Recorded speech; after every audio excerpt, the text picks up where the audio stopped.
جميعا تحت الكساء أخذ بي رسول الله بطرفي الكساء وأومى بيده اليمنى إلى السماء فقال اللهم إن هؤلاء أهل بيتي وخاصتي وحامتي لهم من دمي يعلمني ما يعلمهم ويأذنني ما يأذنهم أنا حرب لمن حاربهم وسلم لمن سالمهم وعدو لمن عاداهم ومحب لمن أحب منهم مني وأنا منهم فاجعل صلواتك وبركاتك ورحمتك وغفرانك ورضوانك علي وعليهم واذبا مرجسا وطهرهم تطهيرا. فقال الله عز وجل يا ملائكتي يا سكان السماوات إني ما خلقت سماء مبنية ولا أرضا مدهية ولا قمرا منيرا ولا شمسا مضية ولا فلكا يدور ولا بحرا يجري ولا فلكا يسري إلا في محبة هؤلاء الخمسة الذين هم تحت الكساء. فقال الأمين يا ربي ومن تحت الكساء؟ فقال عز وجل مال بيت نبوة ومعدن رسالة فاطمة وأبوها وبعلها وبنها. فقال جبرائيل يا ربي أتأذن لي أن أهبط إلى الأرض ليكون من سادسا؟ فقال الله نعم قد أذنت لك. فهبط الأمين جبرائيل وقال السلام عليك يا رسول الله. العلي الأعلى يقرأك السلام ويخصك بالتحية والإكرام ويقول لك وعزتي وجلالي إني ما خلقت سماء مبنية ولا أرض مدحية ولا قمرا منيرا ولا شمسا مضية ولا فلكا يدور ولا بحرا يجري ولا فلكا يسري إلا لأجلكم ومحبتكم وقد أذن لي أن أدخل معكم فلتأذن لي يا رسول الله. فقال رسول الله وعليك السلام يا أمين وحي الله إنه نعم قد أذنت لك. فدخل جبرائيل معنا تحت الكساء فقال لئن الله قد أوحى إليكم يقول إنما يريد الله ليذهب عنكم الرجس أهل البيت ويطهركم تطهيرا. فقال علي النبي يا رسول الله أخبرني ما لجلوسنا هذا تحت الكساء من الفضل عند الله. فقال النبي صلى الله عليه وآله والذي بعثني بالحق نبيا واصطفاني برسالة نجيا ما ذكر خبر هذا في محفل من محافل أهل الأرض وفي جمع مشيئتنا ومحبينا إلا ونزلت عليهم الرحمة وحفتهم الملائكة واستغفرت لهم إلى أن يتفرقوا. فقال علي عليه السلام إذا والله فضنا وفاض شيئتنا ورب الكعبة. فقال بي رسول الله صلى الله عليه وآله يا علي والذي بعثني بالحق نبيا واصطفاني برسالة نجيا ما ذكر خبر هذا في محفل من محافل أهل الأرض وفي جمع مشيئتنا ومحبينا وفي محموم إلا وفرج اللهم ولا مغموم إلا وكشف الله غمه ولا طالب حاجة إلا وكذا الله حاجة. فقال علي عليه السلام إذا والله فزنا وسعدنا وكذلك شيئتنا فاز وسعد في الدنيا والآخرة ورب الكعبة صلوات. میرے اللہ علی کو طول عزت واسطہ سی عبادت ثواب بانیان دے جملہ مرحومین اور مرحومات دی ارواح پر فطور نو پہنچا. میرے اللہ اس حدیث کی سادہ ثواب پاکہ دے ذکر دے اہتمام قرآن دے ذکر دے اہتمام نظر نیاز خرچ اخراجات جمیع عبادت ثواب علی حیدر دے جملہ مرحومین اور نا دے خاندان دے جتنا دنیا تو ٹورگن تمام بانیان دے جمیع مرحومین و مرحومات دی مغفرت فرما دے درجات بلند فرما. میرے اللہ بانیان مومنین دے میرے اللہ توفیقات اضافہ فرما انہاں دے خرچ اخراجات نو قبول فرما. میرے اللہ انہاں دے حوائج نو پورا فرما غاری رحمتہ برکتہ دا نزول فرما بچے دی زندگیاں دراز فرما علم و عمل اخلاص عطا فرما. میرے اللہ محمد و آل محمدی محبت ثابت قدم رکھ ملک پاکستان دی حفاظت فرما اسلام و غلبہ عطا فرما آخری حجتی زیارت نصیب فرما قائم بالحق دے ظہور تعجیل فرما دعا دی قبولیت واسطے صلوات.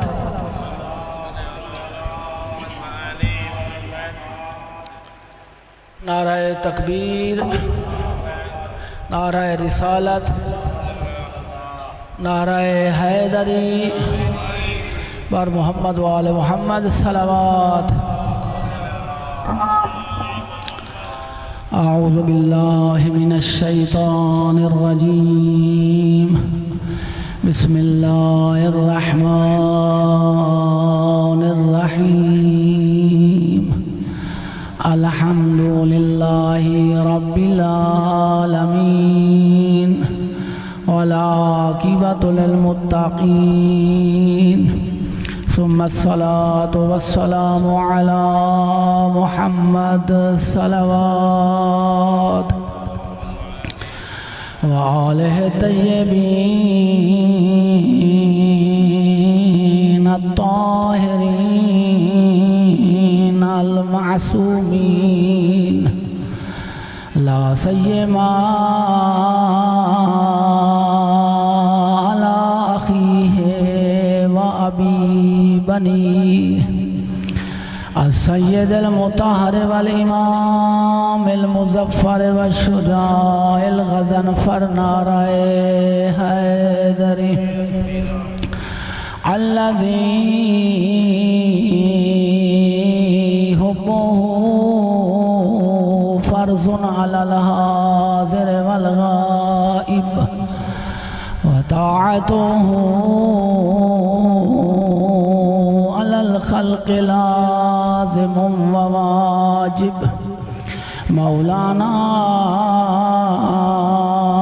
ومولا الثقلین، ابی ریحانتین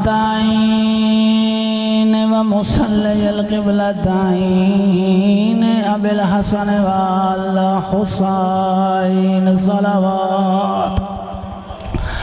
اما بعد، بسم اللہ الرحمن الرحیم، ما کان لبشر ان یکلمہ اللہ الا وحیا او من وراء حجاب او یرسل رسولا صلوات۔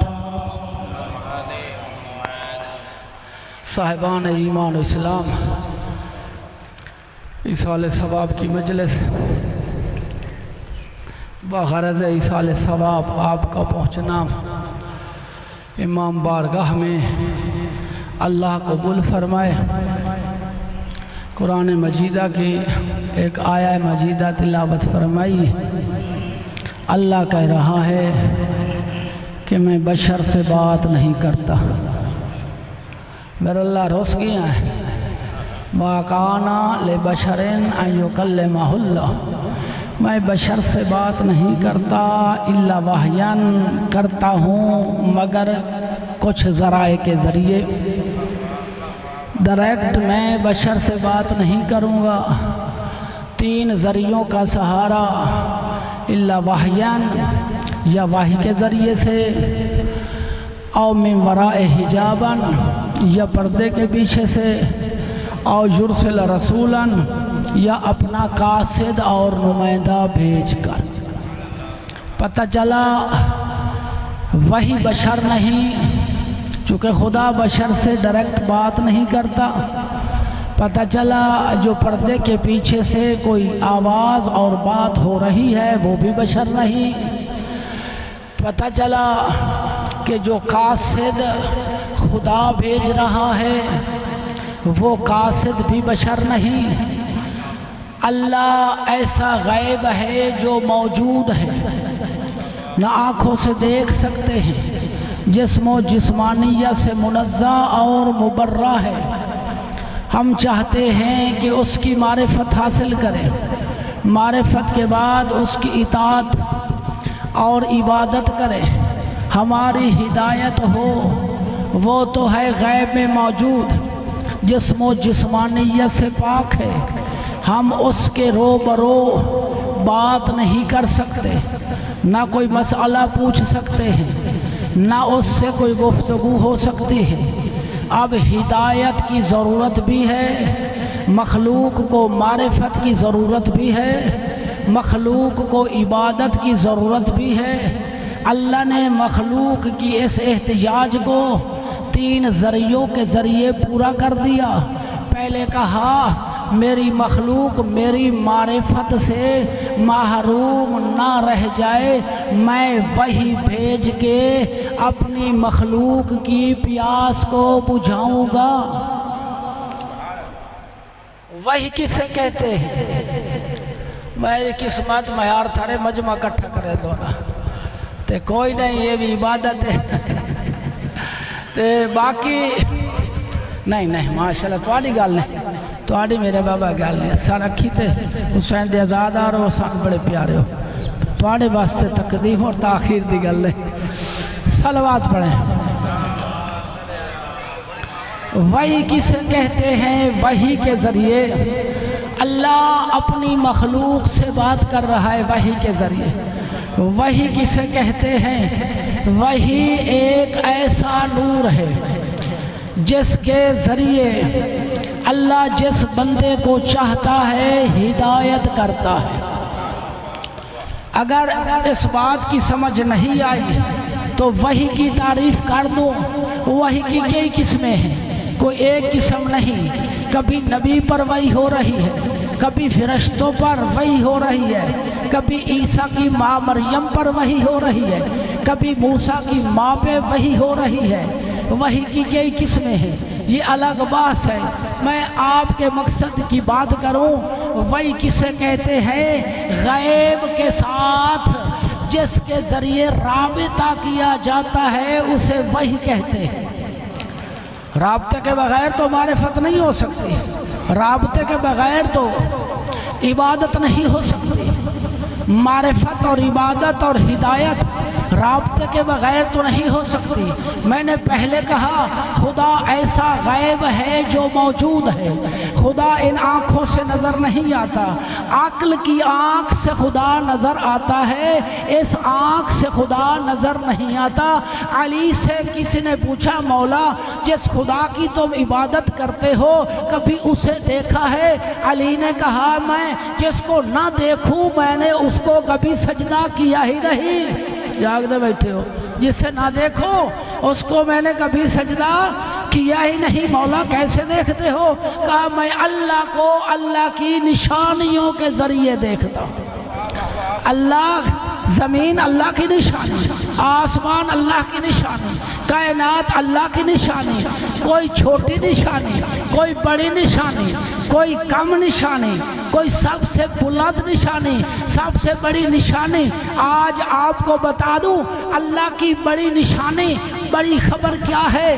کائنات میں ایک ہی تو ہے جس کا نام اللہ نے علی رکھا۔ جاگتے بیٹھے ہو، کائنات میں ایک ہی ذات تو ہے جس کا نام اللہ نے علی رکھا۔ وہ خود فرماتے ہیں واللہ ما للہ آیت اعظم منی ولا للہ خبر من اعظم منی۔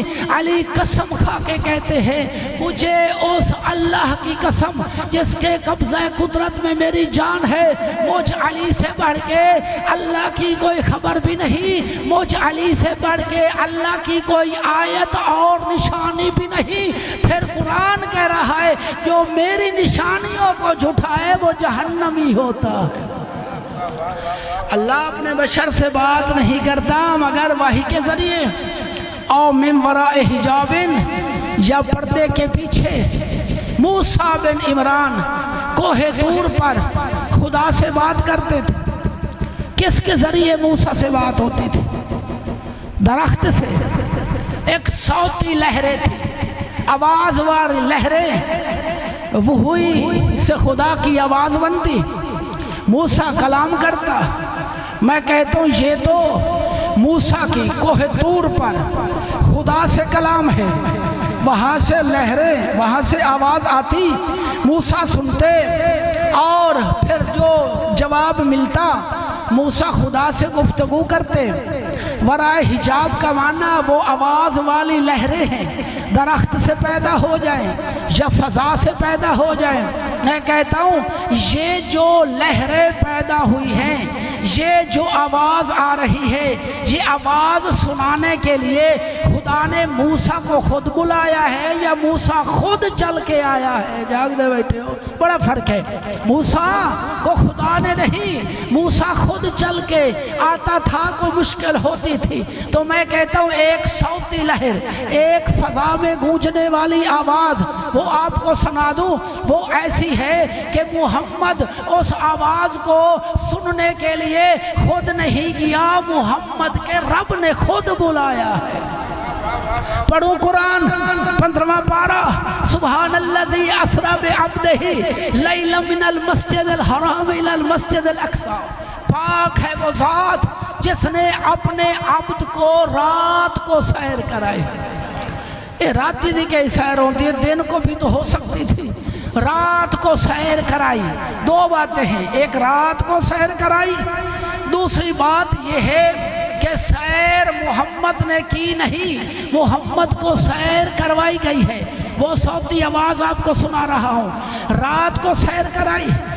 اللہ نے چاہا یہ میرا حبیب ہے، عالم میں سناٹا ہو، عالم خاموش ہو جائے، عالم میں سکوت طاری ہو جائے، سب سو جائیں، عیسیٰ چوتھے آسمان پہ سو جائے، ساری خلق خدا سو جائے، اپنے نبی کو، اپنے حبیب کو بہت دور لے جا کر اپنے قرب میں جا کر راز و نیاز کی باتیں بتاؤں، اور پھر سیر کرائی گئی ہے، سیر کی نہیں۔ سیر کرنے میں ایک بندہ، سیر کرانے میں دو فرد ہیں۔ سیر کرنے والا ہوتا ہے، ایک سیر کروانے والا ہوتا ہے۔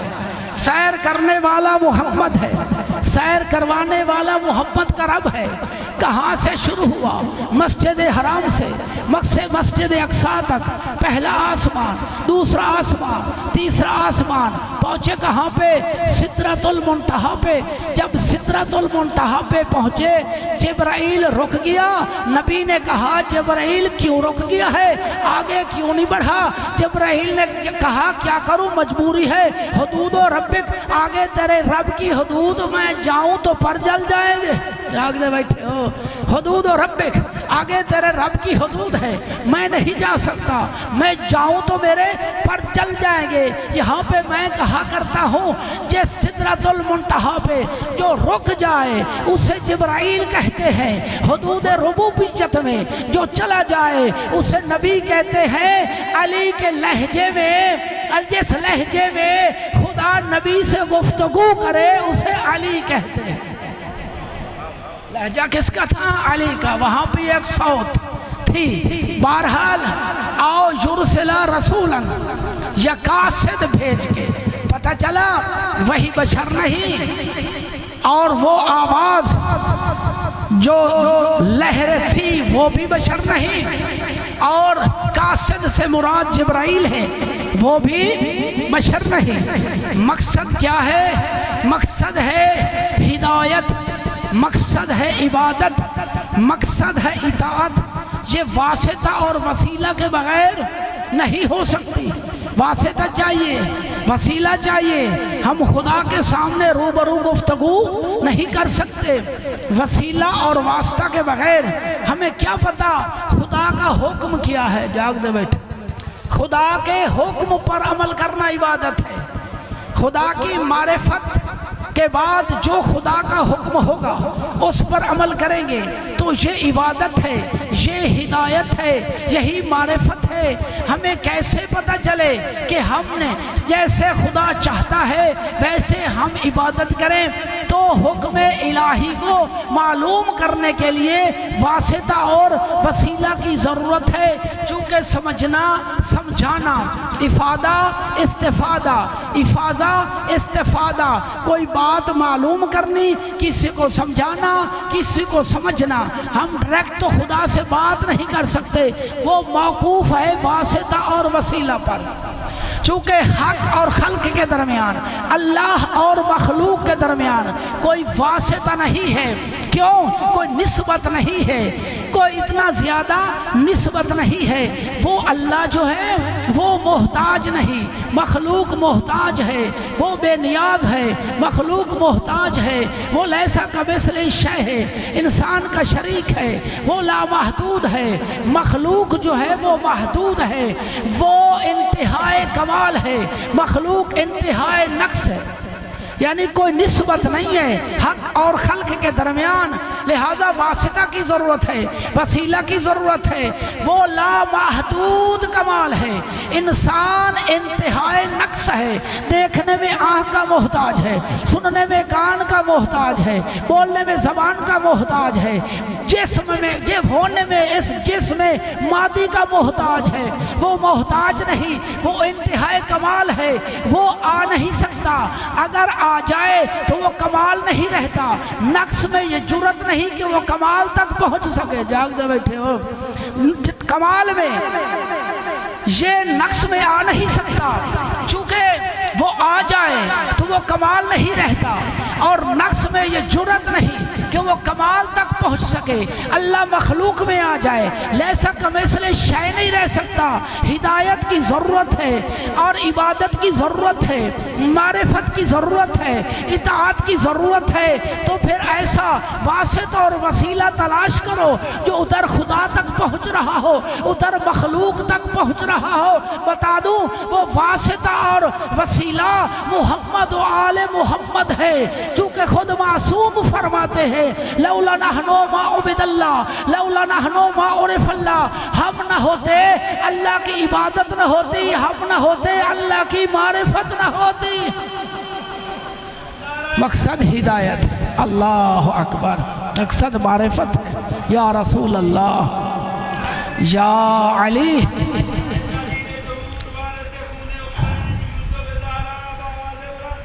اللہم صلی علی محمد وآلہ محمد۔ میں کہہ رہا تھا کہ واسطہ کیسا ہونا چاہیے؟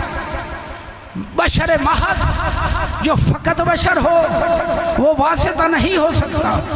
واسطہ وہ ہوگا جس میں دو پہلو ہوں گے، ایک اس میں بشری پہلو بھی ہو، دوسرا اس میں نورانی پہلو بھی ہو۔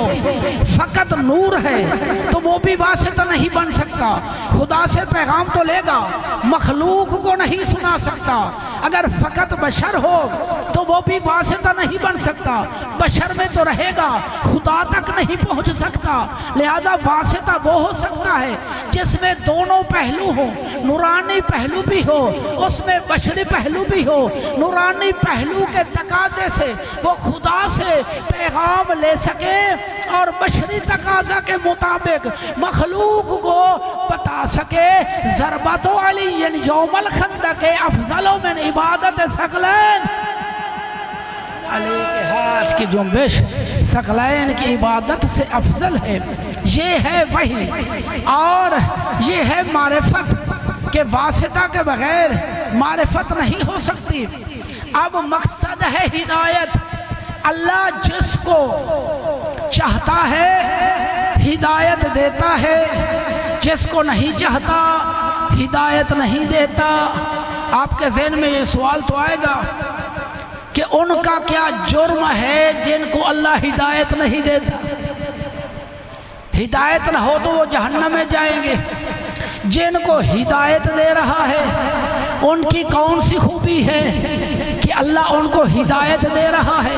مفہوم ایسے ہی ہے، قرآن کی آیت بھی ہے، اللہ جس کو چاہتا ہے ہدایت دیتا ہے، اللہ جس کو نہیں چاہتا ہدایت نہیں دیتا۔ ایک کامل ہادی بتا دوں، کامل ہادی جو ہے وہ ہمارے آخری نبی ایسے کامل ہادی ہیں کہ جس کے پاس وحی بھی آئی، جس کے ساتھ صوتی لہروں سے اللہ نے گفتگو بھی کی، جس کے پاس جبرائیل بھی آیا، اور اتنے کامل ہادی ہیں کہ خود قرآن کہہ رہا ہے وَمَا يَنْتِقُ عَنِ الْهَوَىٰ إِنْ هُوَ إِلَّا وَحْيٌ يُوحَىٰ۔ میرا نبی تو گفتگو ہی نہیں کرتا جب تک اللہ کی وحی نازل نہ ہو جائے۔ یہ کامل ہدایت ہے۔ وحی بھی آ رہی ہے، معراج پر آمنے سامنے آواز بھی آ رہی ہے، گفتگو بھی ہو رہی ہے، اور اس کے بعد جبرائیل بھی پیغام لے کے آ رہا ہے۔ یہ کامل ہادی ہیں۔ اب ہدایت اللہ جس کو چاہتا ہے دیتا ہے، جس کو نہیں چاہتا اللہ ہدایت نہیں دیتا۔ اس کو سمجھنا، ایک مقدمہ بتا دوں آپ کو، یہ آسمان پر اگر بادل آ جائیں، سورج نظر آئے گا؟ نہیں آئے گا۔ کوہیڑ پائے بنے کوہیڑ گرد و غبار ساتھ والا آدمی نظر آئے گا انی جائی اینک اکھی تے چڑھائے کالی دھوت اس کا نظر آسی کیوں نہ آسی اگر رنگین اینک لگا لیں آدمی سارے رنگین نظر آئیں گے اسی طرح اگر بھینگا شخص و خدا معاف کرے اس کو ہر چیز الٹی نظر آتی ہے تو کیا وجہ ہے پتہ چلا ایک حقیقت کو سمجھنے کے لیے ہدایت کے لیے معرفت کے لیے فقط یہ دو آنکھیں کافی نہیں جاگتے بیٹھے ہو ان آنکھوں سے ہم دیکھ تو رہے ہیں سورج ہے مگر نظر نہیں آ رہا سامنے بادل آ گئے ہیں ہم اس سوچ میں ہیں بادل ہٹے گا تو سورج نظر آئے گا پتہ چلا کہ ہدایت کے لیے اور حقائق کو دیکھنے کے لیے معرفت کے لیے یہ دو آنکھیں کافی نہیں ہے بلکہ کچھ چیزیں رکاوٹ ہیں ہدایت کے لیے ان کو دور کرنا پڑے گا کچھ چیزیں ہدایت کے لیے معاون ہیں مددگار ہیں ان کا سہارا لینا پڑے گا یہ ہدایت کا موضوع اس مسجد پر چڑھنے کے لیے سیڑھی نہ ہو کہاں سے چڑھو گے سیڑھی کا سہارا لینا پڑے گا کوئی رکاوٹیں ہیں تو دور کرنا پڑے گی ہدایت کے لیے جو ذریعہ ہے وہ تقویٰ ہے ہدایت کے لیے جو ذریعہ ہے وہ خوف خدا ہے ہدایت کے لیے جو ذریعہ ہے وہ تزکیہ نفس ہے ہدایت کے لیے جو ذریعہ ہے وہ ہوشیاری ہے ہدایت کے لیے جو ذریعہ ہے وہ آگاہی ہے اور جو رکاوٹیں ہیں جن کو دور کرنا پڑے گا ہدایت نہیں ہوتی وہ کون سی رکاوٹیں ہیں وہ تکبر ہے وہ خواہش نفس کی پیروی ہے وہ حب دنیا ہے وہ غرور ہے اور وہ دنیا کا لالچ ہے ان کو دور کرنا پڑے گا تب جا کے ہدایت ہوگی قرآن کہہ رہا ہے الف لام میم ذالک الکتاب لا ریب فیہ ھدی للمتقین قرآن ہدایت متقی لوگوں کے لیے ہے دوسروں کے لیے نہیں ہدایت متقی لوگوں کے لیے ہے تقویٰ کا سہارا لینا پڑے گا اس کے بعد ہدایت ہوگی اگر تقویٰ کا سہارا نہیں لوگے ہدایت نہیں ہوگی خود مولا امیر المومنین خود فرماتے ہیں من غرس اشجار التقیٰ جو بندہ تقوی کا پرہیزگاری کا درخت لگاتا ہے اسے اللہ ہدایت عطا کرتا ہے پتہ چلا ہدایت کے لیے جو ذریعہ ہے وہ تقویٰ ہے پھر مولا فرما رہے ہیں جو چاہتا ہے صحیح ہدایت حاصل ہو جائے وہ متقی بن جائے مولا ناج البلاغہ میں جھنجھوڑ کے کہہ رہے ہیں این العقول المستصبحۃ بمصابیح الہدی کہاں ہے وہ عقل جو روشن ہوتے ہیں ہدایت کے چراغ سے والابصار اللامحۃ الی منار التقیٰ کہاں ہے وہ آنکھیں جو دیکھتی ہیں تقویٰ کے نور سے تقویٰ ذریعہ ہے ہدایت کا اور رکاوٹیں کون سی ہیں بتا دوں تقویٰ کی تعریف تقویٰ کسے کہتے ہیں تقویٰ خوف خدا کی وجہ سے گناہوں کو چھوڑ دینا ایک سائل آگے رسول کے پاس مولا متقی کسے کہتے ہیں رسول نے کہا کبھی خاردار راستے سے گزر ہوا ہے کہتے مولا ہوا ہے کیسے گزرتے ہو کہا کپڑے سمیٹ لیتا ہوں پکی جتی مضبوط چمڑے والی پہنا سوٹی دا سہارا لینا اپنے آپ کو محفوظ کر کے میں اس خاردار راستے سے گزر جاتا ہوں رسول نے کہا یہی تو تقویٰ ہے گلیاں گناہوں سے بھری پڑی ہیں شیطان موجود ہے رحمان سے روکتا ہے قرآن سے رکاوٹ ہے مسجد میں جانے کوئی نہیں دیتا ہدایت سے روک رہے ہیں اور اگر بندہ اپنے دامن کو سمیٹ کے گناہوں سے بچ کے اللہ کی اطاعت میں مصروف ہو جائے تو اسے تقویٰ کہتے ہیں اگر سمجھ نہیں آئی تو تقویٰ کا معنی کیا ہے تقویٰ کا معنی حد اقل حق کے سامنے سر تسلیم خم کرنا تقوی کا معنی کیا ہے؟ حق کے سامنے سر تسلیم خم کرنا. ان جنوں نیندر آ گئی ہے اللہ کرے سی ہونے جاگ ویسے میں جگا لیندو نہ مینوں وال آندا دوجھی گلاں مینوں آندی ہیں. حق کے سامنے سر تسلیم خم کرنا اسے کہتے ہیں تقوی. پھر سن لو، حق کے سامنے سر تسلیم خم کرنا، حق کو مان لینا، حق کو تسلیم کر لینا، حق کو قبول کر لینا، حق کے سامنے سر کو جھکا لینا، اسے کہتے ہیں تقوی. اب بتا دوں حق کیا ہے. پیغمبر فرما رہے ہیں الحق مع علی و علی مع الحق. حق علی کے ساتھ ہے، علی حق کے ساتھ ہے. اللہم ادر الحق حیث ما دار علی. یا اللہ حق کو ادھر پھیر دے جدھر علی پھیر جائے. نعرہ میں چبر بھائینا، نعرہ حیدری. حق کو ادھر پھیر دے جدھر علی پھر جائے. اب ہدایت کے لیے رکاوٹوں کو دور کرنا ہوگا. خواہش نفس کو ختم کرو، نفس امارہ کی مت مانو، تکبر نہ کرو، حب دنیا چھوڑ دو. حب دنیا قارونی ہو یا حب دنیا فرعونی ہو، اس کو چھوڑنا پڑے گا. مثال دے رہا ہوں، ولید ابن مغیرہ ابو جہل کے ساتھ کعبہ کا طواف کر رہے تھے. ان کو ہدایت کیوں نہیں بتا رہا ہوں. خانہ کعبہ کا طواف کر رہے تھے. ولید نے پوچھا ابو جہل سے، ابو جہل سنا کو رسول آیا ہے؟ کہا بالکل آیا ہے. تیرے ذہن میں وہ رسول کیسا ہے؟ کہا سچا، صادق بھی ہے، امین بھی ہے. صادق اور امین یہی عصمت کی تعریف ہے. معصوم کسے کہتے ہیں؟ جو صادق اور امین ہو وہ معصوم ہوتا ہے. کہا سچا ہے، امین ہے. کہا پھر اسے تسلیم کیوں نہیں کرتے؟ اب وہ نفس امارہ سوار ہو گیا اور کہا میں کیسے اس کا کلمہ پڑھوں، کیسے تسلیم کروں. عرب کی لڑکیاں تانا دے کر کہیں گی کہ ابو طالب کے بھتیجے کے خوف کی وجہ سے اس نے کلمہ پڑھ لیا تھا. یہ خواہش نفس اور نفس امارہ رکاوٹ بنی. سب کوئی سمجھ رہا تھا، پھر بھی اسے ہدایت نہیں ہوئی. ایک اور معرفت کی بات بتا دوں، مدینہ سے ایک جنازہ اٹھا، ابو ہریرہ ان کے ساتھ تھے. جنازہ پہنچا جنت البقیہ میں، امام حسن ساتھ تھے. کیا کیا وہاں پہ؟ ابو ہریرہ نے جاگتے سن سو تلطف آسی. ابو ہریرہ نے کیا کیا؟ جیب سے رومال نکالا، رومال نکال کے امام حسن کی جوتی کو صاف کرنا شروع کر دیا. لوگوں نے پوچھا ابو ہریرہ کیا کر رہے ہو؟ انہوں نے کہا، ابو ہریرہ نے کہا عقل کے اندھے تمہیں کوئی پتہ نہیں، میری جنت کے لیے یہی کافی ہے کہ میں حسن کی جوتی کو صاف کروں. اللہ اکبر. میری جنت کے لیے یہی کافی ہے کہ میں حسن کی جوتی کو صاف کروں. انہوں نے کہا پہلے بھی تو خلفاء تھے، ان کی جوتیوں کو تو صاف نہیں کیا. کہا تمہیں کوئی پتہ نہیں، یہ اور ہے وہ اور تھے، کیا فرق ہے؟ کہا ان کو بندوں نے امام بنایا تھا، انہیں اللہ نے امام بنایا ہے. اللہ. آئیے کربلا.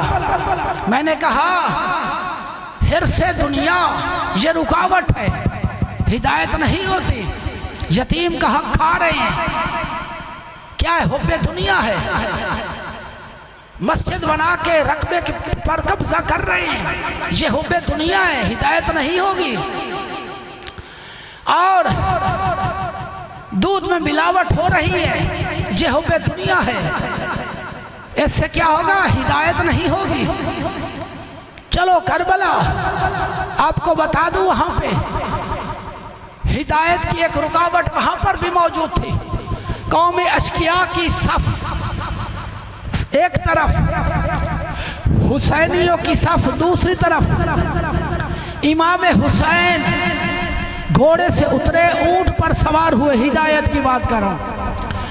وہاں کا روایت تھا گھوڑا جنگ کی علامت تھی، اونٹ جو تھا وہ صلح کی علامت تھی. امام حسین اونٹ پہ سوار ہوئے، یزیدیوں کے سامنے آئے اور کہا کہ مجھے پہچانتے ہو، میرے قاتل میں کیوں ہاتھ رنگ رہے ہو؟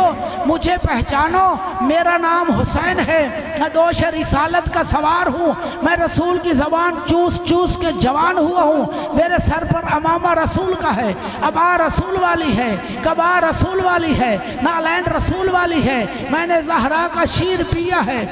سب خاموش ہو گئے، کسی نے کوئی جواب نہیں دیا۔ جب سب خاموش ہو گئے، کوئی جواب نہیں دیا، عمر سعد نے تیر چلایا، ہدایت نہیں ہوئی۔ میں آپ سے پوچھتا ہوں، حسین سے بڑھ کے کوئی حق کی دلیل ہے کائنات میں؟ جسے رسول نے دوش پہ سوار کر کر کے بتایا، جسے رسول نے کہا الحسین منی وانا من الحسین، حسین مجھ سے ہے، میں حسین سے ہوں، میدان مبالہ میں لے جا کر بتایا کہ حسین حق ہے۔ آیت تطہیر، چادر تطہیر کے نیچے بٹھا کے فرمایا یہ میری اہل بیت ہے، سب کچھ تعارف کروایا۔ حسین واضح دلیل تھے اور حسین بتا رہے ہیں کہ امامہ رسول والا، ابا رسول والی، کبا رسول والی، میرا نام حسین ہے، ماں زہرا ہے، دوش رسالت کا سوار ہوں۔ ان کو ہدایت نہیں ہو رہی، کیوں نہیں ہو رہی؟ ایک چیز رکاوٹ بڑھ رہی ہے جس کی وجہ سے انہیں ہدایت نہیں ہو رہی۔ وہ کون سی چیز ہے جو رکاوٹ بن رہی ہے؟ اس وقت معصوم نے خود فرمایا قد ملیت بطونکم من الحرام، تمہارا کوئی قصور نہیں، تمہارے پیٹ حرام سے بھرے ہوئے۔ جو حرام کھاتا ہے اسے ہدایت نہیں ہوگی، حرام کھا کے پھر نماز نصیب نہیں ہوگی۔ بس اتنا کافی ہے۔ دور جا کے حسین ذوالجنا کو پتہ چلا کہ زین خالی۔ ایک جملہ بس مختصراً، کافی ٹائم میں نے لے لیا ہے۔ دور جا کے ذوالجنا کو پتہ چلا کہ زین خالی ہے۔ ذوالجنا واپس آیا، چکر لگایا، حسین سوار ہو جا، کہا میرا سفر ختم ہو گیا۔ بس کیا کیا حسین نے؟ پیشانی کو خون حسین سے رنگین کیا، خیمہ کی طرف گئے۔ کیا حالت تھی؟ گردن جھکی ہوئی تھی، باگیں ٹوٹی ہوئی تھی، پیشانی خون حسین سے رنگین تھی، اور خیمہ کے قریب جا کے اپنی آواز میں کہا رسول کی بیٹیو حسین شہید ہو گیا۔ بس عزادارو اتنا کہنا تھا۔ بی بی خیام سے باہر آ گئی، ماتم شروع ہو گیا۔ سب سے پہلے جس بی بی نے باغ میں ہاتھ ڈالا وہ سکینہ تھی، رو رو کے کہہ رہی تھی ذوالجنا مجھے پتہ ہے میرا بابا شہید ہو گیا، مجھے اتنا تو بتا کسی نے میرے بابا کو شہید کرنے سے پہلے پانی بھی پلایا تھا یا نہیں؟ اللہ لعنت اللہ علیہ۔ مہربانی بھائی، تمہاری ڈھیر سارے شکریہ۔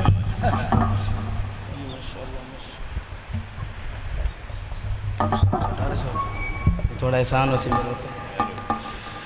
ماشاءاللہ، بہت ہی منظور و مقبول مجلس عزا ہے۔ دعا ہے کہ بانیہ نے صف عزا تمام دائے تمام انتظام مولا اپنی بارگاہ قبول و منظور فرمائے، دن دگنی رات چگنی ترقی فرمائے، جو بیمار ہیں مولا صحت و سلامتی عطا فرمائے۔ سامعین محترم، جنت ممبر ہیں سفیر عزا